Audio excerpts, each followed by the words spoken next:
الحمدللہ رب العالمین والعاقبۃ للمتقین الصلاۃ والسلام علیک یا رسول اللہ۔ میرے محترم سامعین و ناظرین، السلام علیکم ورحمۃ اللہ وبرکاتہ۔ ذکر سن رہے ہیں آپ انسان کا، تخلیق انسان قرآن اور اسلام کی روشنی میں۔ جو شخص اپنے آپ کو پہچان لیتا ہے وہ اللہ تعالیٰ کو پہچان لیتا ہے۔ سورہ ہود میں اللہ تعالیٰ آیت نمبر 9 میں ارشاد فرماتا ہے وَلَئِنْ أَذَقْنَا الْإِنسَانَ مِنَّا رَحْمَةً ثُمَّ نَزَعْنَاهَا مِنْهُ إِنَّهُ لَيَئُوسٌ كَفُورٌ۔ اور اگر ہم آدمی کو اپنی کسی رحمت کا مزہ دیں پھر اسے اس سے چھین لے، ضرور وہ بڑا نا امید اور نا شکرا ہے۔ اللہ تعالیٰ دے کر بھی آزماتا ہے اور لے کر بھی آزماتا ہے۔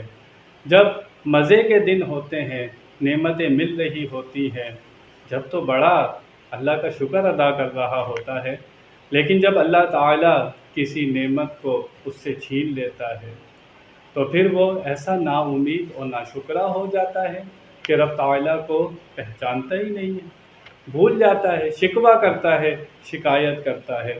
اللہ تعالیٰ نے انسان کی ایک اور کمزوری کا ذکر فرمایا۔ سورہ فجر میں اللہ تعالیٰ ارشاد فرماتا ہے لیکن آدمی تو جب اسے اس کا رب آزمائے کہ اسے جاہ و نعمت دے، جب تو کہتا ہے میرے رب نے مجھے عزت دی، اور اگر آزمائے اس کا رزق اس پر تنگ کرے تو کہتا ہے میرے رب نے مجھے خوار اور ذلیل کر دیا۔ کیا مطلب؟ جب اللہ کا رزق اس سے مل رہا ہوتا ہے جب تو بڑا خوش ہوتا ہے کہ اللہ نے مجھے عزت دی، لیکن جب تنگی کے دن آتے ہیں تو کہتا ہے اللہ نے مجھے ذلیل کر دیا۔ یہ انسان کی کیفیات، اس کے الفاظ کہ وہ جو اللہ تعالیٰ کے لیے کہتا ہے ان سب الفاظ کو بیان کیا جا رہا ہے۔ اے انسان اپنے آپ کو پہچان، ایسے الفاظ اپنی زبان سے نہ نکال کہ جو ناشکری کے ہوں، نا امیدی کے ہوں، شکوہ شکایت کے ہوں۔ یہ شکوہ شکایت کرنا مسلمان کا تو معنی ہے گردن رکھ دینے والا۔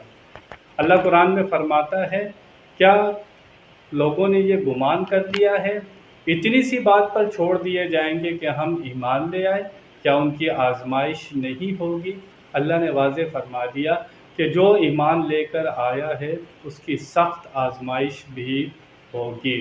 جتنا اللہ تعالیٰ سے ناطہ، تعلق، قرب جتنا زیادہ ہوگا آزمائش بھی اتنی ہی سخت ہوگی۔ سب سے سخت آزمائش انبیاء کرام کی ہوتی ہے، اللہ کے قرب خاص میں ہوتے ہیں، قریب ہوتے ہیں، سب سے زیادہ آزمائش انبیاء کرام کی ہوتی ہے۔ واقعہ کربلا بھی ہمارے سامنے ہے، کتنی سخت آزمائش تھی۔ تو اللہ تعالیٰ کا یہ طریقہ ہے کہ وہ دے کر بھی آزماتا ہے اور لے کر بھی آزماتا ہے۔ تو انسان کی کیفیت کو بیان کیا کہ انسان اپنے آپ کو پہچانے، یہ غلطی نہ کرے۔ جس نے پہچانا اپنے نفس کو اس نے پہچانا رب کو۔ ہم دوسرے کو پہچاننے کی کوشش کرتے ہیں، رب باہر نہیں ملتا، رب بندے کے اندر ہے۔ ہمیں اپنے آپ کو پہچاننا ہے۔ گردن اٹھا کر آسمان کو تو دیکھتے ہیں، گردن جھکا کر اپنے دل میں نہیں دیکھتے۔